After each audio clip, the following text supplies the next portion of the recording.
I don't think there's a single letter that goes by that she does not say how much she misses my dad. Savannah Chrisley is reflecting on how hard it's been to have her parents apart from each other. The Chrisley Knows Best star took to her Instagram story to reflect on the realities of dad Todd Chrisley and mom Julie Chrisley serving their prison sentences at the same time and not being able to communicate with each other. Alongside photos of the couple, she wrote, 195 days without a word to each other. My heart is breaking. Savannah also encouraged followers to check out her family's legal defense website, writing, please help to bring justice. The reality star and her family's legal team have been working to appeal the decision in her parents' tax evasion and bank fraud trial.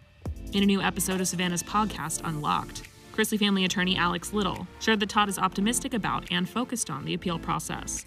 I think he is doing what he needs to do to be a good model prisoner and to get along with the folks he's there with, the people who have to become your friends and part of your community.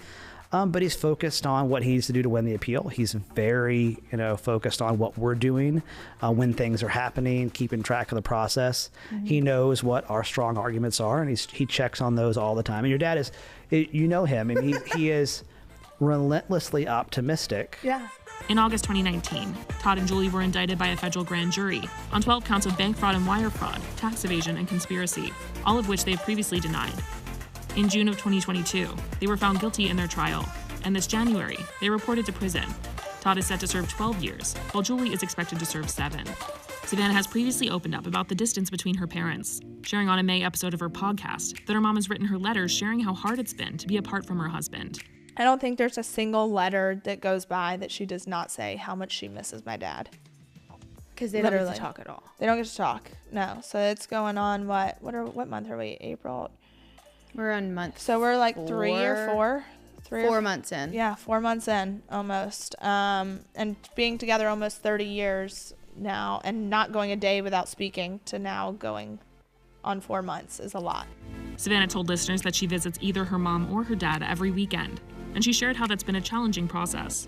So every weekend it's someone, and I say, I don't know why it just clicked, but this morning I was talking on the phone to one of mom's friends, and I was like, I imagine this is what having divorced parents feels like. With having to, but in a way, of having to figure out, who am I going to go see this weekend? Or who, there probably are some similarities. Yeah, just bouncing back and forth. Mm-hmm. And that's the hard part of figuring out, all right, who am I going to go see? Because also going to see dad is a lot more. He's a lot further away. Yeah, he's a lot further away. With mom, I can go. So, normally with mom, I'll leave at 5 a.m., 6 a.m., drive to Kentucky, see her, then drive home. With dad, it's a 7-hour drive. So I will normally pick Chloe up from school on Fridays, start driving. We'll get there at about midnight. And then we're at dad's facility by 8 a.m. to visit him from 8 to 3, do the same thing Sunday, and then drive home. So then we get home Sunday night at 9 o'clock, and then we start the week over again.